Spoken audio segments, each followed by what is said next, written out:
모범적인데 해당 지역의 발전 사업을 주민들 스스로 하거나 아니면 외부 사업자가 할 경우 30%는 네. 지역 주민에게 할당한다. 이거를 그 행안부에서는 다른 지역 자치단체들에도 네. 좀 뭔가 방법을 강구해야 되고, 더 중요한 거는 정부 차원에서 사실 입법으로 이거를 최소 기준을 만들어 줘야 되지 않을까요?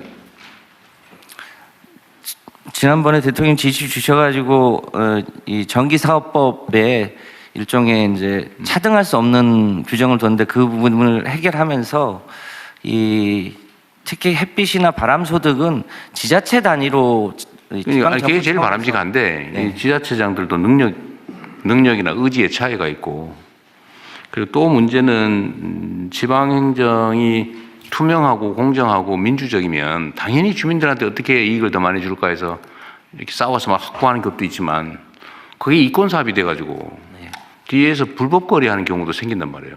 그 법무부에서도 이거 잘 봐야 돼요. 지방의 지방 부패 사례들을 잘 찾아내가지고 엄정하게 단죄를 해야 되는데, 하여튼 이게 이권 사업이기 때문에 지방에 맡기는 게 바람직하지만 확실치는 않아서 정부 차원의 일정한 뭐 지침이든 아니면 강제 규정이든, 강제 규정을 만들기 어려우면 뭐 지침이라도 만들어서 그건 할 수 있잖아요. 예, 그 관련해서는 저희 행안부에서 마을 공동체법이 지금 저 상임위 계류 중입니다. 아, 그래요? 이걸 통해서 이 사업이 마을 공동체에 활용되도록 하도록 이렇게. 네. 그러니까 그 법으로 만드는 게 어쨌든 논쟁도 있을 거고 시간도 걸릴 텐데, 그 전에라도 뭐 행안부 지침으로 네네.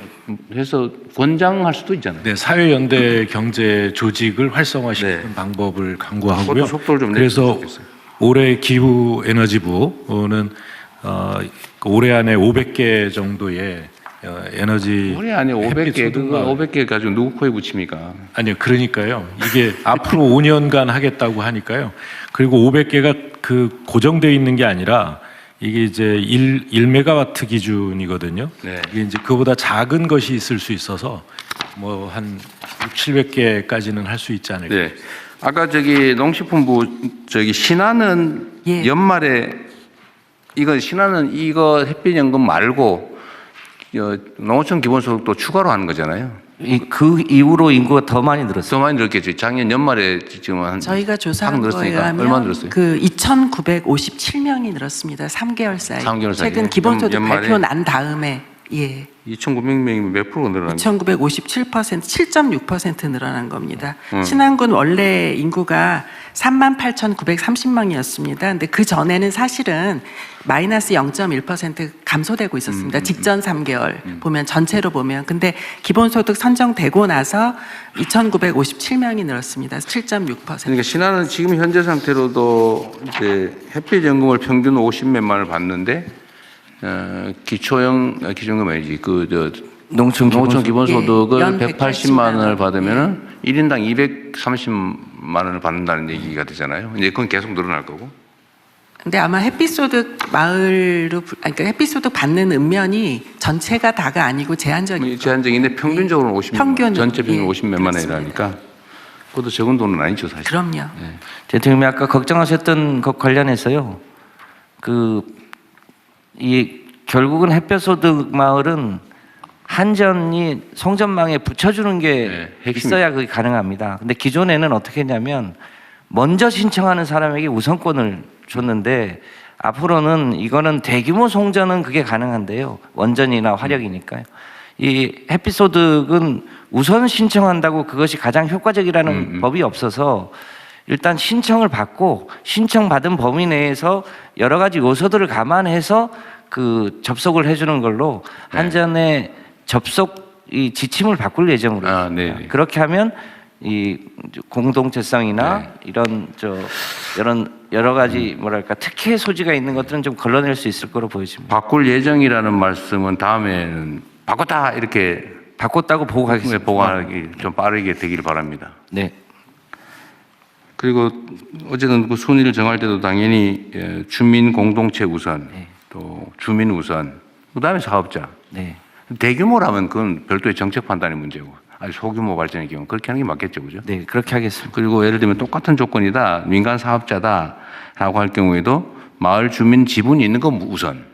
네. 뭐 이렇게 어쨌든 기본적인 방향을 잘 감안해야 될 것 같아요. 네, 그렇게 지침을 바꿔서 보고 드리겠습니다. 네, 네. 네, 행안부에서 추가 보고 드리겠습니다. 그 인구 감소 지역의 인구 증감 분석 결과입니다. 분석 배경 먼저 설명드리겠습니다. 지방 소멸 대응 정책이 본격 추진된 것이 2021년이고요. 89개의 인구 감소 지역을 지정한 이후에 올해 재지정을 앞두고 있습니다. 인구가 증가한 인구 감소 지역의 인구 이동 현황을 분석하고 농어촌 기본소득 등 주요 정책의 성과를 파악해서 분석 결과를 말씀드리겠습니다.